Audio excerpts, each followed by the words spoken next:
In Williamsburg, Virginia, in 1765, Thomas Jefferson bought a copy of the Quran. He put it in his law library, since for him, it was an inspired law book produced by one of the world's great legislators, Muhammad.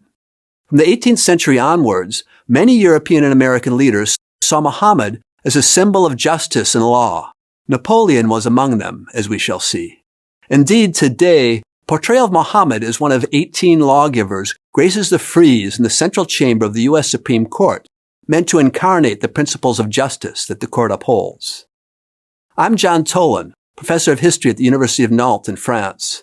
For over 30 years, I've been researching the intertwined histories of Jews, Christians, and Muslims in Europe and the Mediterranean world. This video is based on a chapter of my recent book, Faces of the Prophet, A History of Western Portrayals of Muhammad. In the book, I show that while many Europeans from the Middle Ages to today had a negative, polemical perception of Muhammad, others looked on him with fascination and admiration. Let's get back then to Jefferson's Quran. It was a copy of the translation by George Sale, published in London in 1734. Earlier translations of the Quran into Latin, French, English, and other European languages explained that they translated the Muslim holy book in order to refute it, to expose Islam as fallacious. Sale, on the contrary, sought to faithfully render the spirit and letter of the Quran, which he saw as the work of a brilliant, inspired religious reformer, Muhammad. In his introduction, Sale traced the early history of Islam and idealized the prophet as an iconoclastic, anti-clerical reformer who had quashed the power of a corrupt and avaricious clergy and banished the superstitious beliefs and practices of early Christians. They take their priests and their monks for their lords besides God and Christ the Son of Mary. Although they are commanded to worship God only, there is no God but He. Sale's translation was widely read and appreciated in England, particularly by those who sought to limit the power of the Anglican Church. Muhammad had become a symbol of anti-clerical republicanism. Sale's translation was influential outside of England as well. We saw that Thomas Jefferson bought a copy in 1765. It helped him conceive of a philosophical deism which surpassed confessional boundaries. When Keith Ellison, the first Muslim member of Congress, took his oath of office in 2007, he had his hand on Jefferson's copy of the Quran, which is now in the Library of Congress. Goethe read a German translation of Sale's version.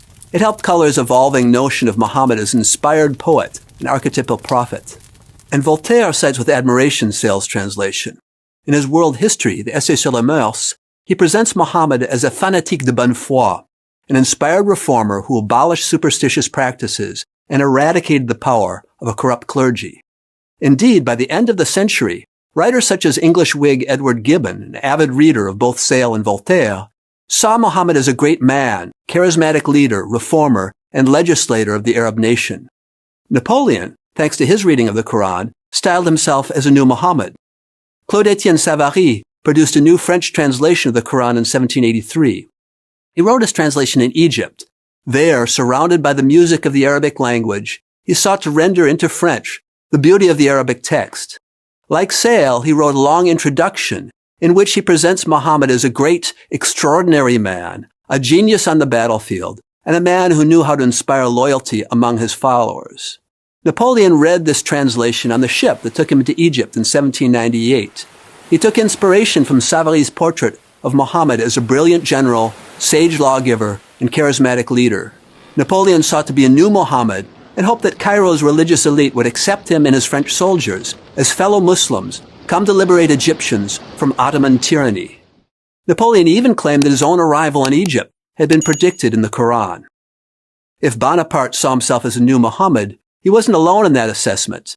Goethe in 1806 proclaimed enthusiastically that the emperor was Der Mahomet der Welt, the Muhammad of the world, and Victor Hugo portrayed him as a Mahomet d'Occident, Muhammad of the West. Napoleon himself, at the end of his life, exiled by the British to the island of St. Helena, as he ruminated on his defeat, wrote about Muhammad, defended his legacy, and presented the prophet as a great man who changed the course of history. Napoleon saw in Muhammad qualities that resembled his own, conqueror and lawgiver, persuasive and charismatic, but recognized that Muhammad was far more successful, never being exiled to a cold, windswept island in the South Atlantic. Both Napoleon and Muhammad are represented among the 18 lawgivers in the frieze sculpted by Adolf Weinmann for the U.S. Supreme Court in 1935. Brandishing his law book, the Quran, the prophet stands between Christian emperors Justinian and Charlemagne.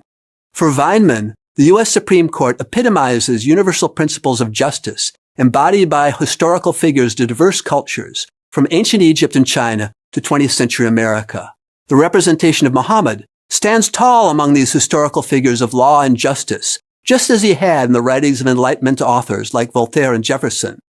This is worth bearing in mind today, when Islamicist extremists claim to apply the law of the Prophet Muhammad, and right-wing nationalists in the U.S. and Europe ignore the important role Islam has played in the making of Western culture. These are just a few of the surprising Western portrayals of Islam's prophet that I explore in my book, Faces of Muhammad, recently published at Princeton University Press. If you like this video, please share it, and take a look at my book. Thank you. I'm John Tolan for the Amir Stein Center.